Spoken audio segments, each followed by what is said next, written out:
So the other day, I saw a guy read Reddit stories and play Minecraft, and I thought that's very chill. I find a lot of channels are AI out there and just use an AI voice, so I kind of wanted to make one with a human voice. So you can grab a cup of tea or a coffee or a drink or popcorn and sit back, relax, and enjoy the story or get some other stuff done in the meantime. So let's enjoy some Reddit drama. Am I wrong for refusing to pay for a surprise anniversary party for my parents that my siblings planned without asking me and then sent me the bill? Okay, here we go. My older siblings decided to throw a big anniversary party for my parents. Nice idea in theory. The problem is they planned the entire thing without involving me at all. They picked the venue, they picked the caterer, they picked the decorations, they booked a photographer, they arranged everything down to the playlist, and then they sent a message to the family group chat that said, okay, here's the breakdown. Each of us owe $475. Please send it by the 15th. $475 for an event I didn't know about until I was told to pay for it. I was asked if I wanted to contribute. I wasn't asked if I wanted to contribute. I wasn't asked what my budget was. I wasn't consulted on the venue or the food or literally anything. I found out about this party at the same time I found out what I owed for it. I told them I wasn't comfortable paying that amount for something I had no input on.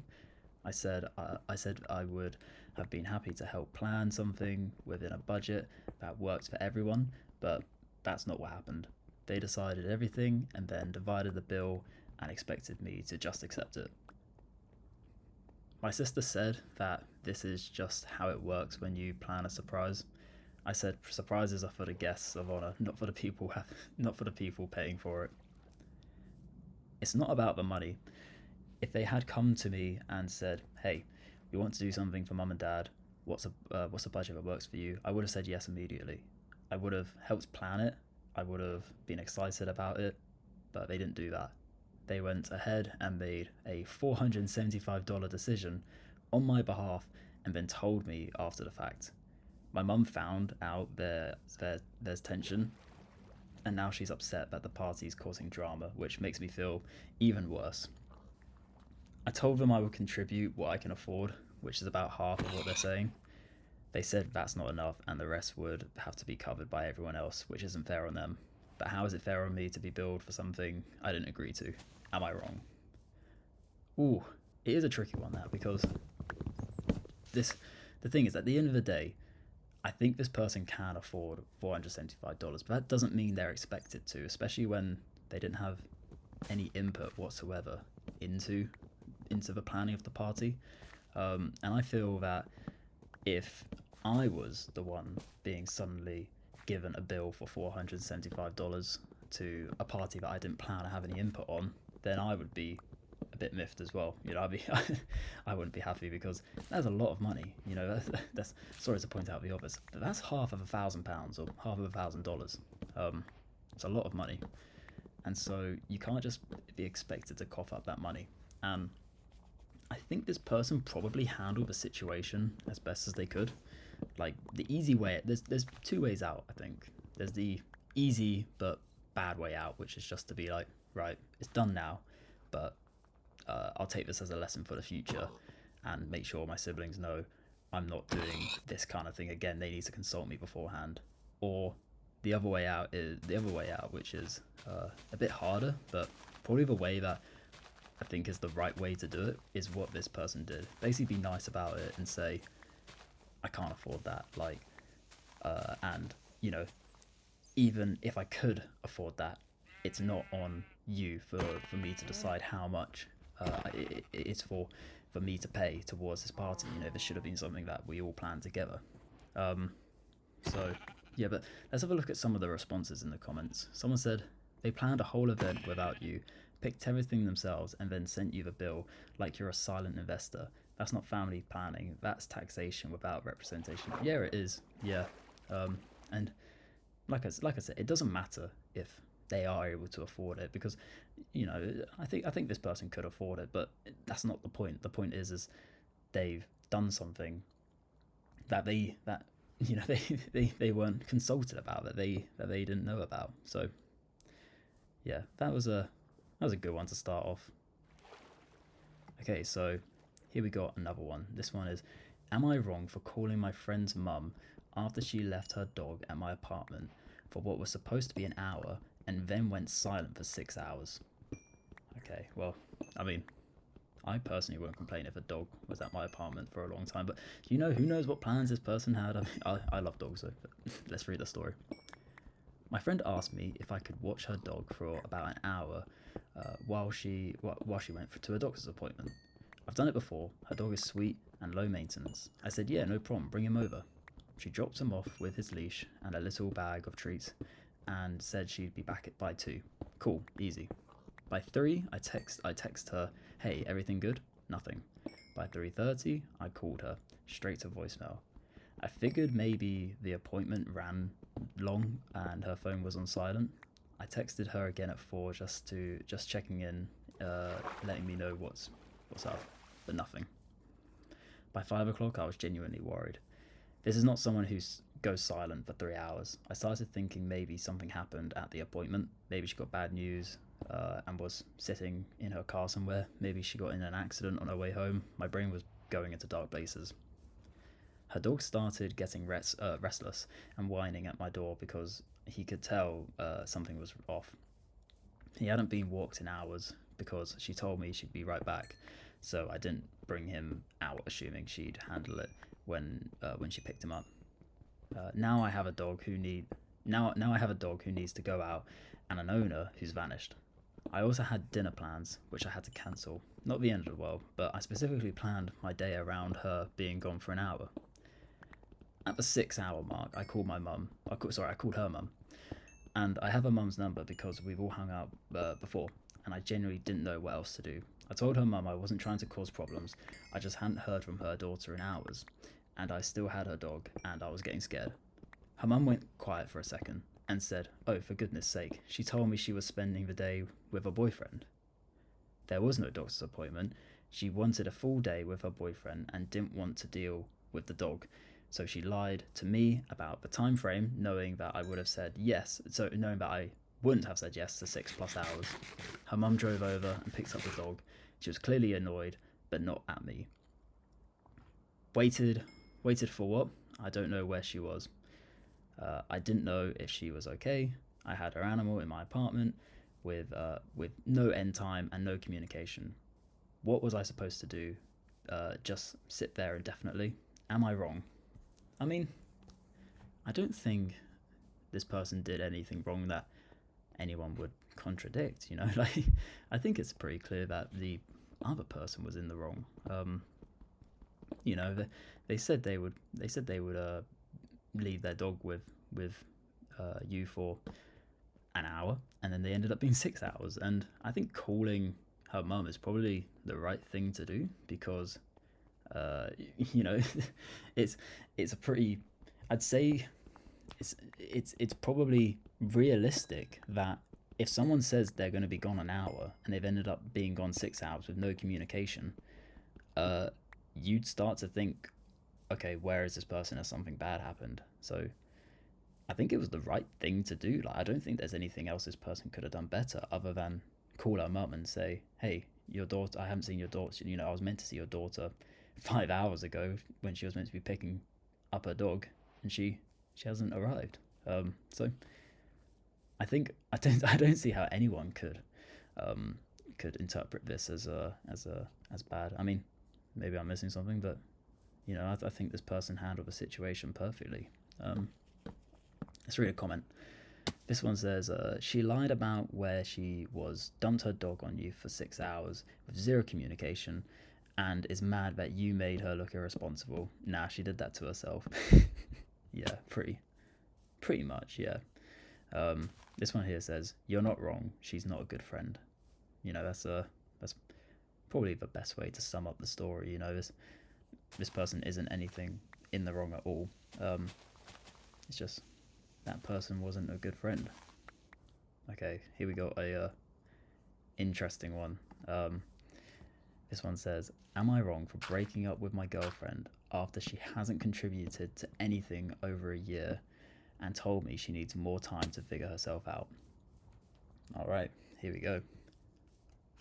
My girlfriend moved in with me a little over a year and a half ago. At the time, she said she was working and everything was fine. We split things, it felt like a partnership. Then about 15 months ago, she quit her job because she was feeling burnt out and said she needed a break to figure out what it was she wanted to do with her life. I understood that. Burnout is real. I told her to take some time and that I would cover things for a while. I mean it. I wasn't keeping score. I wanted her to be okay. For a few months, she was researching stuff, looking into different fields, talking about maybe going back to school. There was some momentum. I felt like she had a plan, even if it was a loose plan. Then somewhere around month 5 or 6, everything just stopped. She stopped researching. She stopped talking about next steps. She stopped applying to anything. When I asked about it, she said she wasn't ready and that she didn't want to she didn't want to jump into something that would burn her out again. I said okay. Months kept passing. I picked up overtime at my job. Then I picked up a second gig on Saturdays, doing freelance work, just to make sure rent was covered and we had enough for groceries and bills. I went from working 40 hours a week to close to 60. She was home every day. I would leave at 7 a.m. and I would come back at 7 p.m. She would be on the couch watching something on her phone, or on her phone. Dishes from lunch still on the counter. Laundry I asked her to do in the basket. Laundry I asked her to do still in the basket. Not always, but enough that I noticed. I stopped bringing up the job thing every time I did. She would get quiet or upset, and say I was pressuring her. So I just stopped talking about it and kept working. Last week I sat down and added up what I have spent covering both of us for the past 15 months. It's over $30,000. Wow. Oh my god. $30,000 that I earned working 2 jobs while she figured herself out, which she hasn't. She's no closer to a plan than she was a year ago. The night I ended it, I came home from a 12-hour day. She was on the couch. I asked her if she had done anything today toward finding work or school or literally anything. She said she didn't have the energy. She didn't have the energy. I worked 12 hours. I've been working for 6 days a week for months. I'm exhausted in a way I didn't even know possible. And the person who hasn't worked in over a year told me she didn't have the energy. I told her I can't do this anymore. I said, I love you, but I have been carrying both of us for over a year and you have stopped trying and I don't have anything left to give.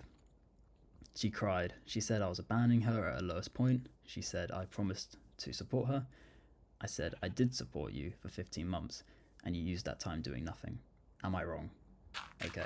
I think that's a good one. I like that one because I think we are clearly on the viewer's side. Well, I am on the viewer's side for this one. The sort of the storyteller's side.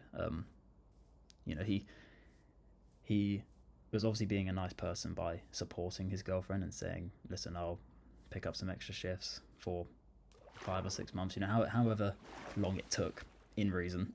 But, even if it took 15 months for her to decide, if she was still clearly showing she was trying to do that and it was taking 15 months, I feel like he wouldn't have broken up with her. He would be exhausted and everything, but he would still love her and support her and be happy.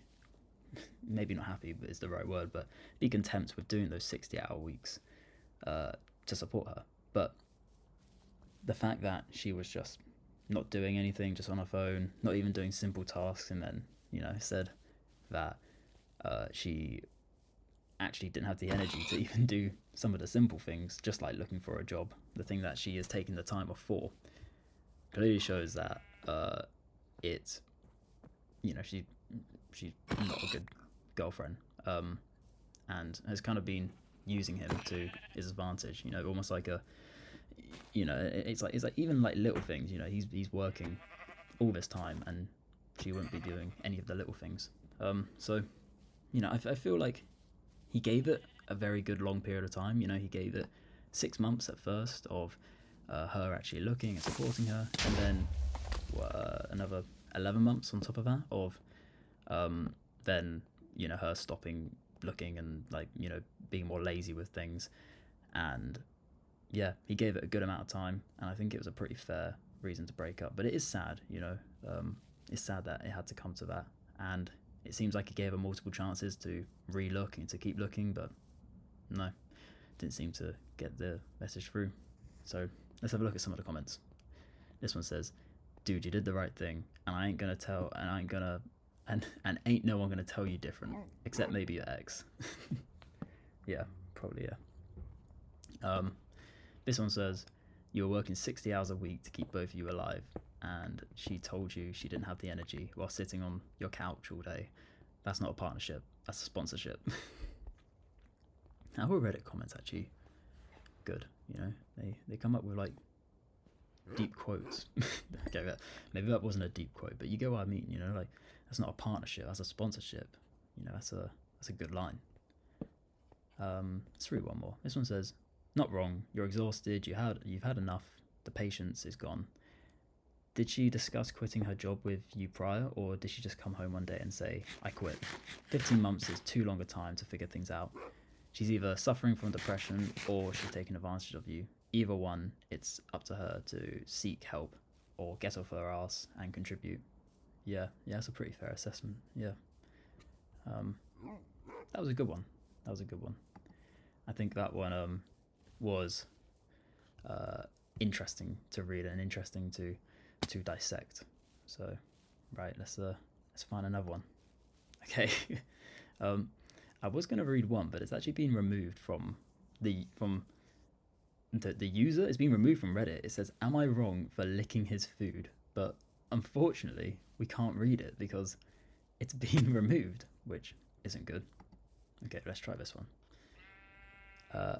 "Am I wrong for telling a co-worker to never touch my laptop again after she borrowed it without asking, and I lost 3 hours of unsaved work and not accepting her apology because I don't think sorry covers it?" Okay, here we go.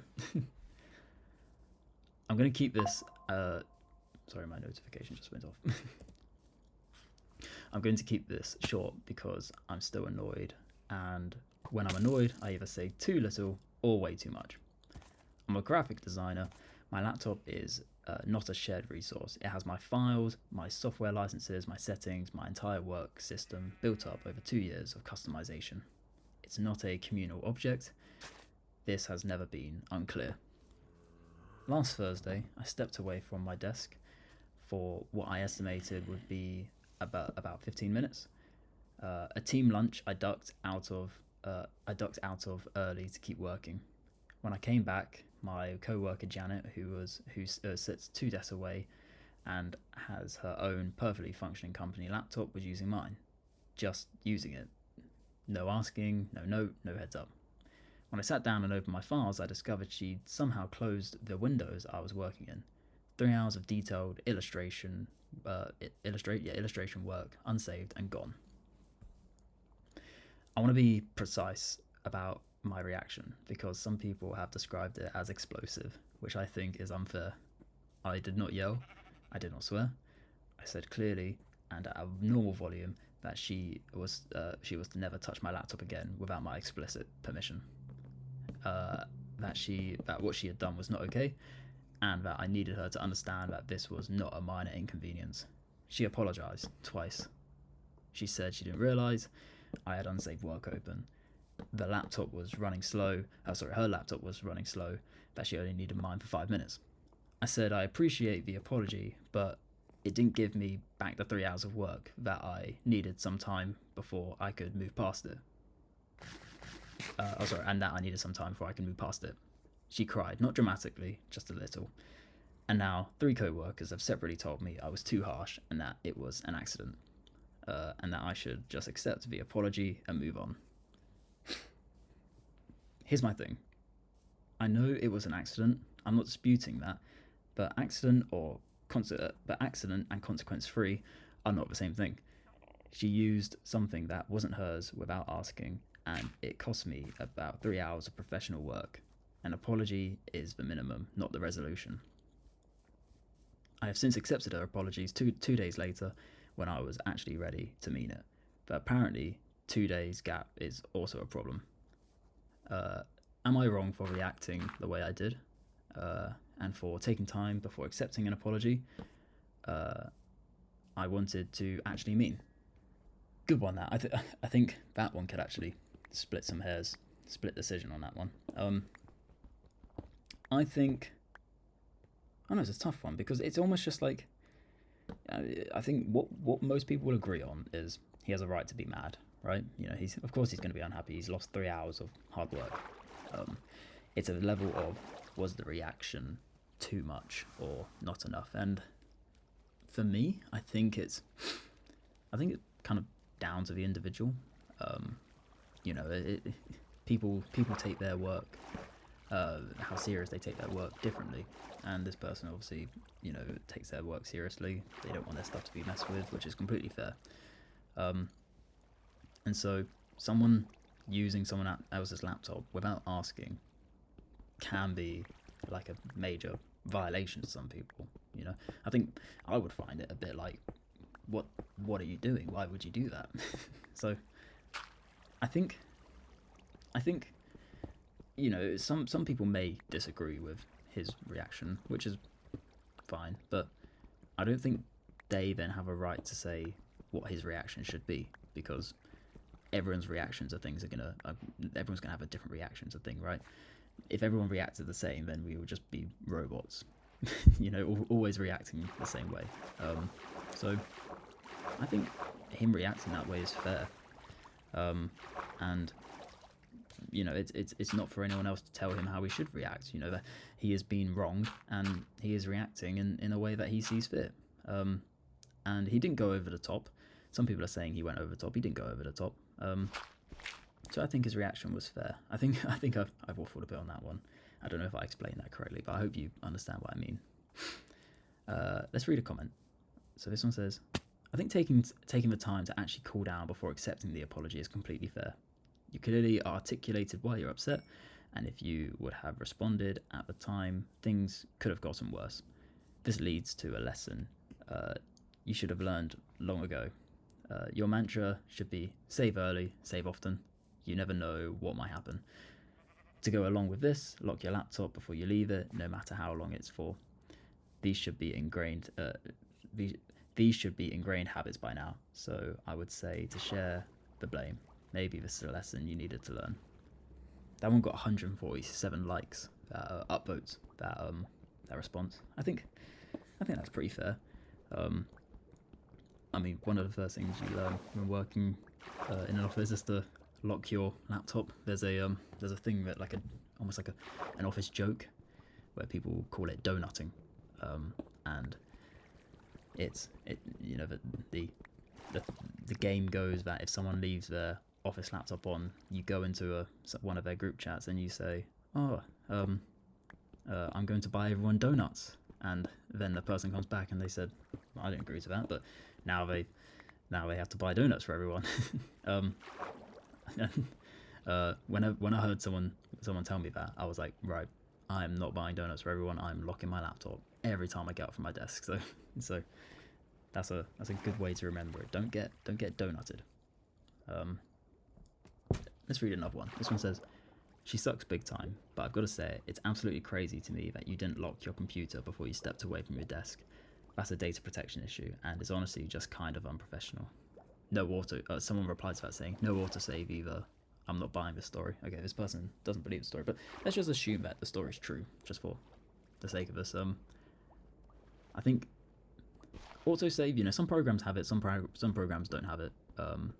But locking the computer, that should be ingrained in memory, I think. So, but it still doesn't excuse what she's done.